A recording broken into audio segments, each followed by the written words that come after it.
Hello friends, welcome to దేవాంష్క stories. వాళ్ళు ఇప్పుడు మీరు వినబోతుంది మన్నించి దరిచేరి మా చెల్లి స్టోరీలోని 91వ భాగం. ఆరోహి సరే అనగానే ఆర్యన్ ఆరోహిని బాల్కనీలోకి తీసుకువెళ్లి కింద కూర్చోబెట్టి తన ఒడిలో తల పెట్టుకుని ఆకాశంలోకి చూస్తూ 2 నిమిషాల మౌనం తర్వాత, నువ్వు నా లైఫ్ లోకి వచ్చిన అదృష్టం ఆరోహి. ఇది నేను తెలుసుకోలేక నిన్ను చాలా బాధ పెట్టాను. ఇప్పుడు నా మనసులో బాధ నీతో పంచుకోవాలని ఉంది. దానికి నువ్వు బాధపడను అంటేనే చెప్తాను. ఒకవేళ అంతా విన్నాక నీ కంట్లో నుంచి ఒక్క కన్నీటి బొట్టు వచ్చినా నేను తట్టుకోలేను అని ఆకాశం వైపే చూస్తూ అంటాడు. ఆరోహి ఆర్యన్ వైపు చూస్తూ బాధగా, తప్పకుండా ఆర్యన్ గారు, నాకు కూడా మీ బాధ వినాలని ఉంది, చెప్పండి అని తన చేయి పట్టుకొని అంటుంది.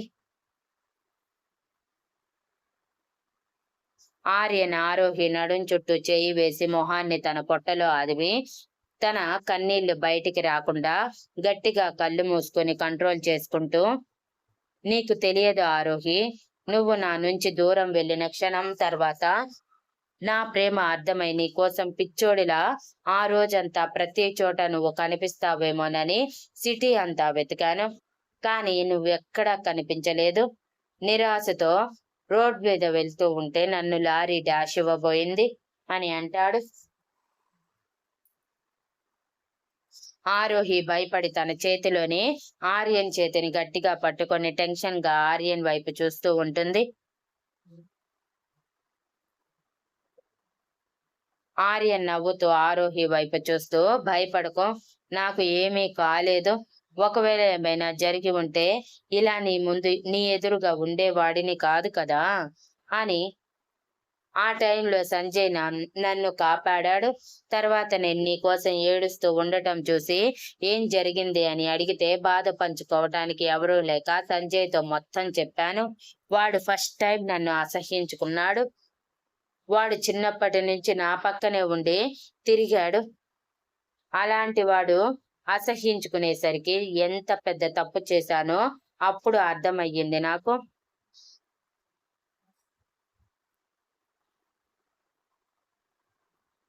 ఇంటి దగ్గర అందరూ వెయిట్ చేస్తున్నారు.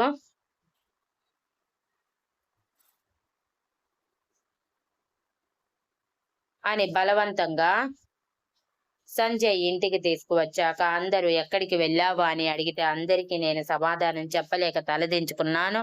అప్పుడు సంజయ్ నీ మీద ఉన్న అభిమానంతో నేను చేసిన నిర్వాకం మొత్తం చెప్పాడు. మన వాళ్ళందరూ నన్ను అసహ్యించుకున్నారు. హాసిని అయితే ఏకంగా నన్ను కొట్టింది. అప్పటి వరకు నాతో ఒక్క మాట కూడా మాట్లాడకుండా అన్నయ్య అన్నయ్య అంటూ ఉండే హాసిని నిన్ను తిరిగి తన కళ్ళెదురుగా తీసుకువచ్చే వరకు మాట మాట్లాడినా చచ్చినంత ఒట్టు అని అంది. అప్పుడు చాలా బాధ వేసింది. అమ్మ వైపు చూస్తే అమ్మ ఇంకా అసహ్యంగా చూసి ఒక్క మాట కూడా మాట్లాడకుండా వెళ్ళిపోయింది. డాడీ అయితే మా పెంపకంలో తప్పుగా పుట్టావని ఒక మాట అనేసి వెళ్ళిపోయారు. అందరూ నన్ను ఒంటరి చేసేశారు. ఎవరూ పట్టించుకోలేదు. అప్పుడు కూడా నాకు నువ్వే గుర్తుకు వచ్చావు. అసలు ఎక్కడ ఉన్నావో, ఏ సిచ్యువేషన్ లో ఉన్నావో అని భయం. ఏదైనా పిచ్చి పిచ్చి నిర్ణయాలు తీసుకొని నాకు దూరం అయితే ఆ ఊహ కూడా భరించలేకపోయాను. రూమ్ లోకి వెళ్ళి ఓవర్గా డ్రింక్ చేసి పడిపోయాను. అలా వారం రోజులు నైట్ మందు తాగిన మత్తులో మునిగిపోతే పగలు నీ కోసం వెతుకుతూ ఉండేవాడిని. తిండి సరిగా తినేవాడిని కాదు. అమ్మ వాళ్ళు పట్టించుకునే వాళ్ళు కాదు. నన్ను పూర్తిగా వదిలేశారు. నేను కూడా అసలు వాళ్ళ గురించి అనుకోలేదు. నీకు చేసిన అన్యాయానికి నాకు నేను శిక్షగా అందరికీ దూరంగా ఉండాలని నీకు దూరమైన క్షణమే ఫిక్స్ అయ్యాను. అందుకే నా అంతట నేనే వాళ్ళందరి ముందు నా తప్పు ఒప్పుకున్నాను. నాకు అది సరైన శిక్షగానే అనిపించింది. నువ్వు నాకు దొరికేంత వరకు ఎవరిని నీ దగ్గరికి రానివ్వకూడదు అనుకున్నాను. అలానే ఉన్నాను.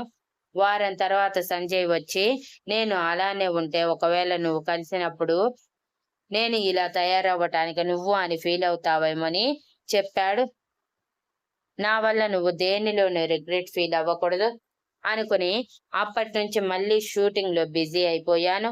అలా షూటింగ్ కి వెళ్ళిన ప్రతి చోట ఖాళీ సమయం దొరికితే నీ కోసం వెతికేవాడిని. అప్పటికే మనుషులని పెట్టి నీ కోసం వెతికించడం జల్లెడి పెట్టిన అన్నయ్య నాతో దురదృష్టం కొద్ది కనిపించలేదు. అలా 5 సంవత్సరాలు గడిచిపోయాయి. ఒకసారి సంజయ్ అన్నాడు, నువ్వు ఒకవేళ చనిపోయావేమోనని. అన్న వెంటనే వాడిని కొట్టాను. నువ్వు చనిపోలేదు, నా ఊపిరి ఆడుతూ ఉంది అంటే నువ్వు ఇంకా ఎక్కడో ఒక చోట క్షేమంగా ఉన్నావు అని అర్థం. ఇంకొకసారి అలా మాట్లాడొద్దు అని గట్టిగా వార్నింగ్ ఇచ్చాను.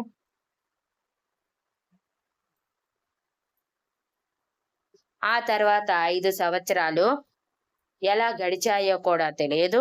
ఈ రూమ్ మాత్రమే నా ప్రపంచంగా బ్రతికాను.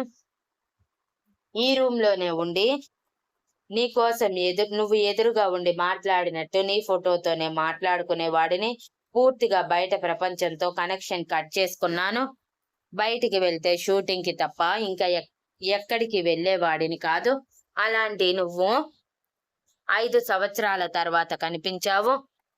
కనిపించిన నీ కళ్ళల్లో నాకు నా మీద అసహ్యం కనిపించింది. అలాంటి టైంలో నువ్వు మళ్ళీ నాకు దూరమైతే తిరిగి నిన్ను దక్కించుకోలేనని భయంతో మీడియా ముందు నువ్వు నా భార్యవని చెప్పాను. ఆ తర్వాత జరిగిందంతా నీకు తెలుసు కదా అని తలపైకెత్తి ఆరోహి వైపు చూస్తాడు. అప్పటికే ఆరోహి ఏడుస్తూ ఆర్యన్ వైపు చూస్తూ, మీరు నా కోసం ఇంత బాధపడ్డారు అని నాకు అస్సలు తెలియదు ఆర్యన్ గారు అని అంటుంది. ఆర్యన్ కంగారుగా పైకి లేచి తన కన్నీళ్లు తుడిచి గుండెలకి హత్తుకొని, అందుకే నీకు చెప్పకూడదు అనుకున్నాను, కానీ ఎవరో ఒకరైనా నా మనసులో బాధ పంచుకుంటే తగ్గుతుంది అనుకున్నాను. అందుకే నీతో చెప్పాను. నువ్వు నీ బాధ చెప్పిన తర్వాత నేను నీ మోసంలో అంతకు ముందు కంటే ఎక్కువ సంతోషం చూశాను. అలాగే నేను కూడా నీతో పంచుకుంటే నాకు కూడా బాధ తీరిపోతుందని నీతో చెప్పాను. అంతేకాని నిన్ను బాధ పెట్టాలని కాదు ఆరోహి. ప్లీజ్ నువ్వు ఏడవద్దు. నీ కంట్లో ఒక్క చుక్క కన్నీరు వచ్చినా నేను నిన్ను ప్రేమించడంలో ఫెయిల్ అయినట్టే అని ఎమోషనల్ గా అంటాడు.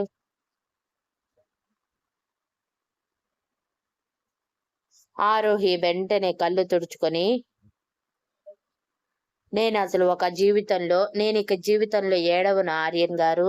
మీ ప్రేమని నేనెప్పుడూ కించపరచను అని అంతే ఎమోషనల్ గా అంటుంది. ఆర్యన్ టాపిక్ డైవర్ట్ చేయటానికి, మరి నేను నీకు ఇంత పెద్ద సర్ప్రైజ్ ఇస్తే జస్ట్ కేక్ కటింగ్ మాత్రమేనా, ఇంకేం లేదా అని ఆరోహి నడుం మీద చేయి వేసి మర్దన చేస్తూ అంటాడు.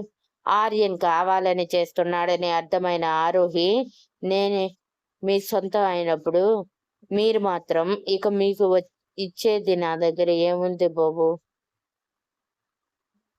అని మత్తుగా అంటుంది.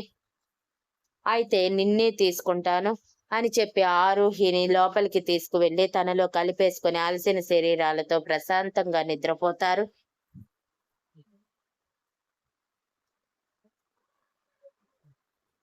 తర్వాత రోజు ఉదయాన్నే అందరూ రెడీ అయ్యి గుడికి వెళ్లి ఇంటికి వచ్చాక ఆర్యన్ తన ఫామ్ హౌస్ కి వెళ్లి పార్టీకి సంబంధించిన కావాల్సిన ఏర్పాట్లన్నీ దగ్గరుండి చూసుకొని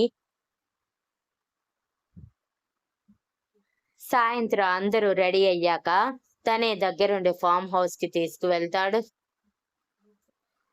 పార్టీకి వచ్చిన అందరినీ బాగా రిసీవ్ చేసుకుని పార్టీకి మెయిన్ రీజన్ అయిన తన ఆరోహిని పిల్లల్ని తన భార్య బిడ్డలుగా అందరికి పరిచయం చేసి పార్టీ అయిపోయాక హ్యాపీగా అందరూ కలిసి ఇంటికి వచ్చి అలసిపోయి ఉండటం వలన వెంటనే నిద్రపోతారు. ఉదయాన్నే లేచిన నేహ తన పొజిషన్ చూసి షాక్ అయ్యి గట్టిగా ఏడుస్తూ ఉంటుంది. Thank you for listening and please like, share, comment and subscribe.